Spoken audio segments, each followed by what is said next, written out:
इब्रानियों को लिखे पत्र के हमारे अध्ययन में आपका स्वागत है। इस पत्र को 3 शब्दों में संक्षेपित किया जा सकता है।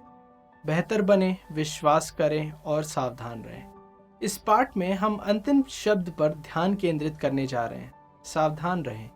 सबसे पहले इब्रानियों का लेखक इस तथ्य को स्थापित करता है कि यीशु स्वर्गदूतों, मूसा, यहोशू या किसी भी पुराने नियम के व्यक्ति या अनुष्ठान से बेहतर हैं। लेकिन हमें यीशु पर विश्वास करने और पूरे दिल से उसका अनुसरण करने के लिए प्रोत्साहित करता है। लेखक अनिवार्य रूप से कह रहा है, बेहतर होगा कि आप इस पर विश्वास करें, और फिर समझाता है क्यों। यह याद रखना महत्वपूर्ण है कि इब्रानियों की पुस्तक सताए गए यहूदी ईसाइयों के लिए लिखी गई है। विश्वासियों के इस समुदाय पर उत्पीड़न से बचने के लिए मसीह से दूर कानून की ओर लौटने का दबाव डाला जा रहा है। लेखक चाहता है कि ये भाई बहन जाने कि यीशु से दूर जाना एक बुरा विचार क्यों है। परिणामों को समझाने के लिए वह उन्हें 5 चेतावनियां देता है, जिनमें से प्रत्येक पिछली से अधिक गंभीर होती हैं। लेखक हमें कई चीजों के प्रति सचेत करता है: दूर जाने में खतरा, अविश्वास की हद तक संदेह करने में खतरा, विश्वास में परिपक्व ना होने में खतरा और जानबूझकर पाप करने में खतरा। इब्रानियों 10 के 31 में इन सभी चेतावनियों को संक्षेप में प्रस्तुत किया गया है। जब लेखक यह कहता है जीवंत परमेश्वर के हाथ पड़ना कितनी भयंकर बात है, लेखक सख्त तौर पर चाहता है कि उसके पाठक यीशु पर विश्वास करें और उसका अनुसरण करें।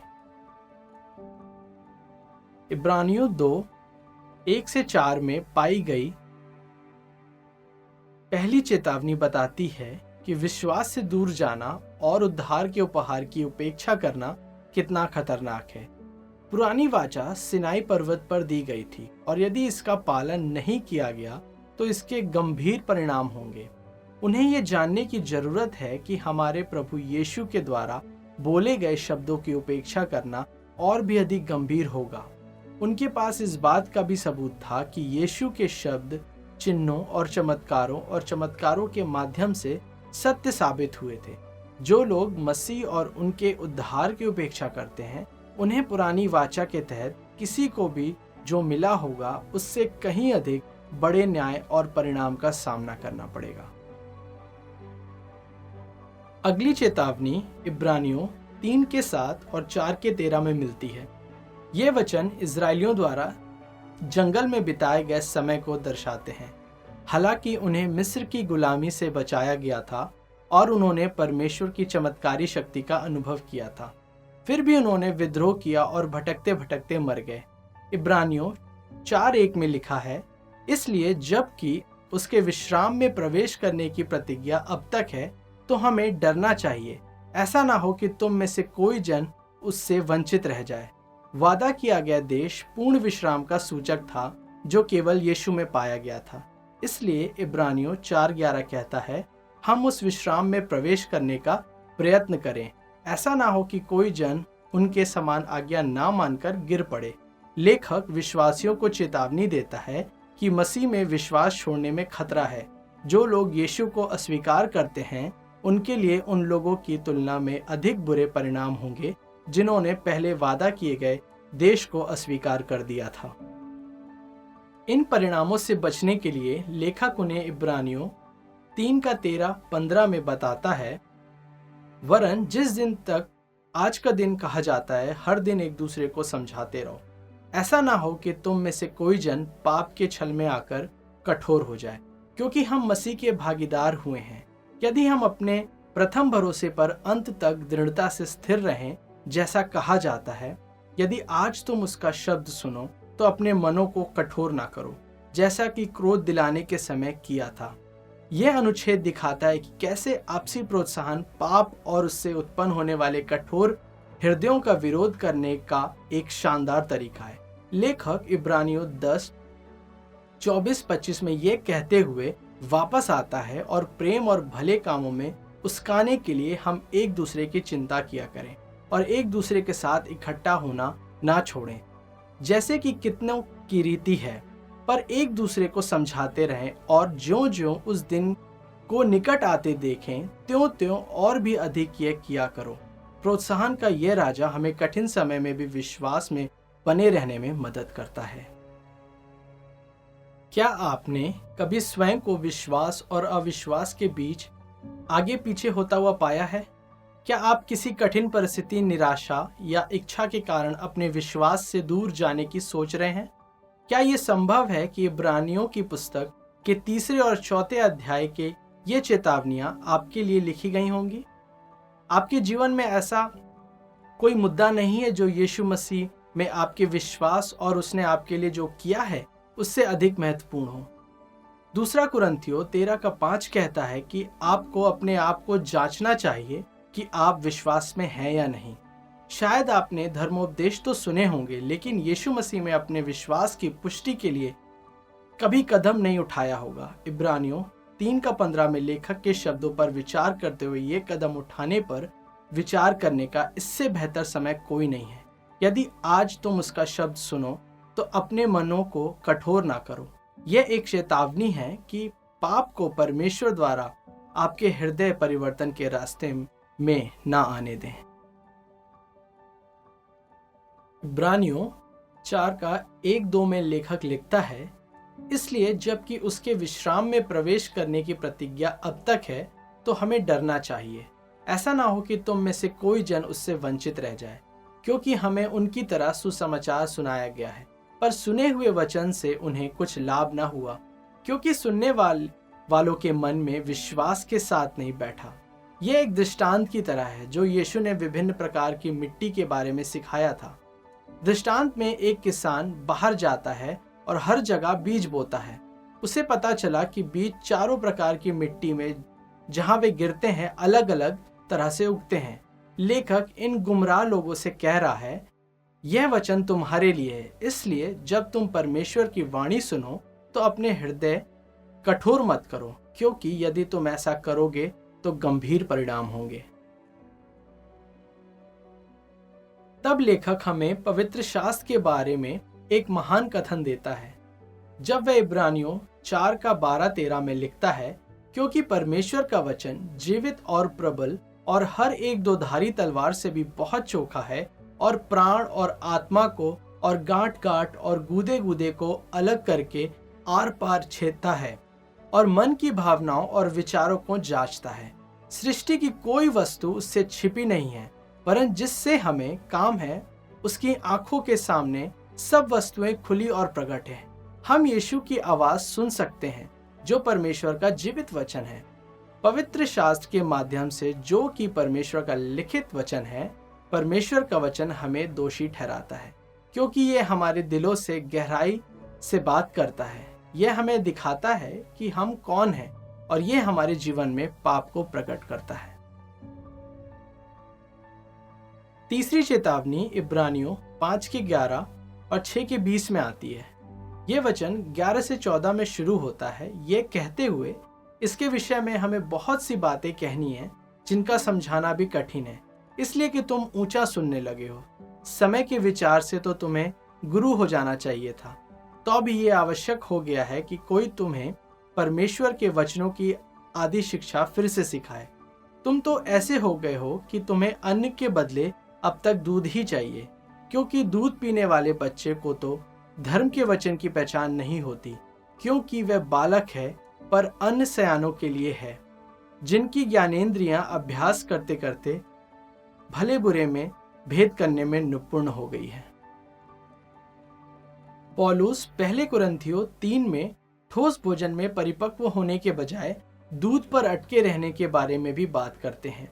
दोनों लेखक इस रूपक का उपयोग मसीह के अनुयायियों को संदर्भित करने के लिए कर रहे हैं जो अपने विश्वास में परिपक्व नहीं हो रहे हैं।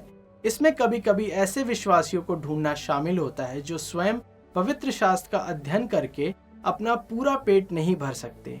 इनमें से कुछ अनुयायियों का हाथ पकड़कर उन्हें आज्ञाकारिता के सरल मार्ग पर ले जाने की आवश्यकता हो सकती है। वे आसानी से भ्रमित हो जाते हैं, हमेशा आस्था के सबसे बुनियादी हिस्सों पर संदेह करते हैं। इब्रानियों का लेखक परमेश्वर के लोगों को पवित्र शास्त्र में लाना चाहता है ताकि परमेश्वर का वचन उसके लोगों को आकर दे सके। इब्रानियों 6:1-2 पाठकों को बुनियादी बातों पर महारत हासिल करके और गहरी आध्यात्मिक अंतर्दृष्टि की तलाश जारी रखते हुए दूध से ठोस भोजन की ओर बढ़ने के लिए प्रोत्साहित करता है। इस संदेश के तुरंत बाद इब्रानियों 6:4-6 में पाए जाने वाले संपूर्ण पवित्र शास्त्र की सबसे डरावनी चेतावनियों में से एक आती है, जो कहती है, क्योंकि जिन्होंने एक बार ज्योति पाई है और जो स्वर्गीय वरदान का स्वाद चख चुके हैं और पवित्र आत्मा के भागी हो गए हैं और परमेश्वर के उत्तम वचन का और आने वाले युग की सामर्थ्य का स्वाद चख चुके हैं, यदि वे भटक जाएं तो उन्हें मन फिराव के लिए फिर नया बनाना अनहोना है, क्योंकि वे परमेश्वर के पुत्र को अपने लिए फिर क्रूस पर चढ़ाते हैं और प्रगट में उस पर कलंक लगाते हैं। इन वचनों पर उसी दिन से बहस छिड़ी हुई है जिस दिन से ये लिखे गए थे, और आज भी ऐसा ही होता है। इसका क्या मतलब है? उन्हें फिर से पश्चाताप के लिए नवीनीकृत करना असंभव है।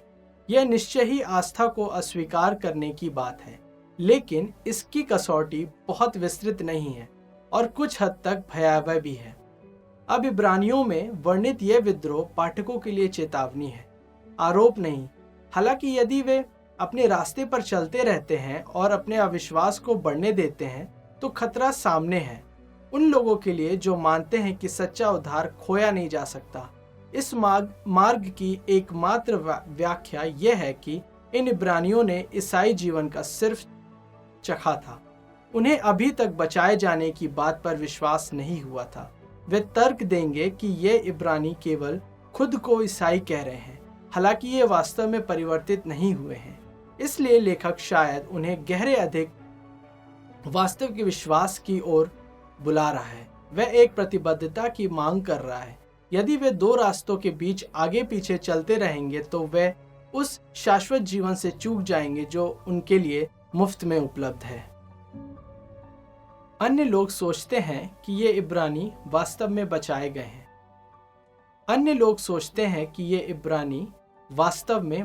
हैं।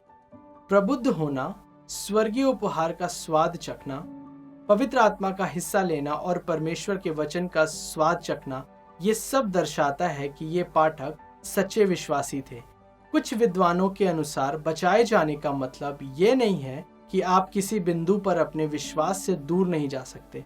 हम पवित्र शास्त्र से जानते हैं कि हम अच्छे कार्यों से नहीं बचाए जाते हैं, जिसका अर्थ है कि हम अपने कार्यों के कारण बिना बचाए हुए भी नहीं रह सकते। इसके बजाय हम विश्वास द्वारा बचाए जाते हैं, और विश्वास एक ऐसी चीज है जिसे त्यागा जा सकता है। ये वही विद्वान बताते हैं कि प्रभु में हमारी सुरक्षा के बारे में सभी अनुच्छेद परमेश्वर की हमारी रक्षा करने की क्षमता से संबंधित है। यदि हम उस पर भरोसा करने के इच्छुक हैं, हम इस सच्चाई से सांत्वना पा सकते हैं कि कोई भी हमें परमेश्वर के सुरक्षित हाथों से दूर नहीं कर सकता। हालांकि उन लोगों का क्या होता है जो स्वयं को उसके हाथों से छीन लेते हैं? उन लोगों का क्या होता है जो उसे जानने के बाद भी उसे अस्वीकार करते हैं? उन लोगों का क्या होता है जो अपने विश्वास को अस्वीकार करते हैं और चले जाते हैं? जैसा कि हमने खोजबीन की है, इस परिच्छेद की कई व्याख्याएं हुई हैं। एक अंत तक इस दृढ़ता के माध्यम से मुक्ति को परिभाषित करता है, और दूसरा प्रतिक्रिया स्वीकारोक्ति और परिवर्तन को मुक्ति का मानदंड बनाता है।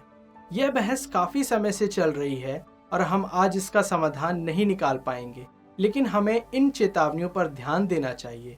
इब्रानियों ने पाठक को विश्वास को त्यागने के बारे में चेतावनी दी है और विश्वास, आज्ञाकारिता और धीरज पर जोर दिया है। यह हमें अपने अच्छे कार्यों के बजाय पूरी तरह से मसीह पर भरोसा रखने के लिए प्रोत्साहित करता है। यद्यपि चेतावनी वास्तविक है और संभावित खतरा मंडरा रहा है, लेखक को विश्वास है कि उसके श्रोताओं ने अभी तक अपने विश्वास के विरुद्ध पूरी तरह से विद्रोह नहीं किया है। वह इब्रानियों 6:9 में कहता है, पर हे प्रियो, यद्यपि हम ये बातें कहते हैं तो भी तुम्हारा विषय में हम इससे अच्छी और उद्धार वाली बातों का भरोसा करते हैं। हम लेखक का जुनून उसके पत्र में देखते हैं। वह सख्त तौर पर चाहता है कि पाठक अपने विश्वास में दृढ़ रहने का निर्णय ले, इसलिए वह उन्हें विश्वास करने के लिए प्रोत्साहित करता है। और वह उन्हें पूरे पत्र में उनके विश्वास से हटने की कीमत के बारे में दृढ़ता से चेतावनी देता है। इब्रानियों को पत्र हमारे विश्वास को नियंत्रण में रखने के लिए एक महान उपकरण के रूप में कार्य करता है। यह हमें उत्पीड़न के बीच भी विश्वास बनाए रखने में मदद करता है। यह हमें उस महान उद्धार की याद दिलाता है जिसे हम हार मान लेने पर खो देंगे। यह हमें मसीह के शरीर के भीतर एक दूसरे को प्रोत्साहित करने के महत्व के बारे में बताता है। यह हमें हमारे दयालु प्रभु यीशु मसीह के माध्यम से हमारे लिए उपलब्ध अनुग्रह की याद दिलाता है। इसलिए प्रोत्साहित हो, इन चेतावनियों को दिल से लें और अंत तक दृढ़ रहें। अब जैसे हम समाप्त करते हैं, अपने आप को जांचने के लिए कुछ मिनट लें। विचार करें कि क्या आप विश्वास में हैं और विचार करें कि क्या आप वास्तव में यीशु का अनुसरण कर रहे हैं। हर दिन परमेश्वर से आपकी मदद करने के लिए कहें। दूर ना जाएं, अपने हृदय को कठोर ना होने दें। यीशु के प्रति सच्चे रहें, अपनी आंखें उस पर स्थिर रखें और आप सच्ची स्वतंत्रता में जी सकते हैं, एक ऐसे व्यक्ति के रूप में जो वास्तव में बचाया गया है।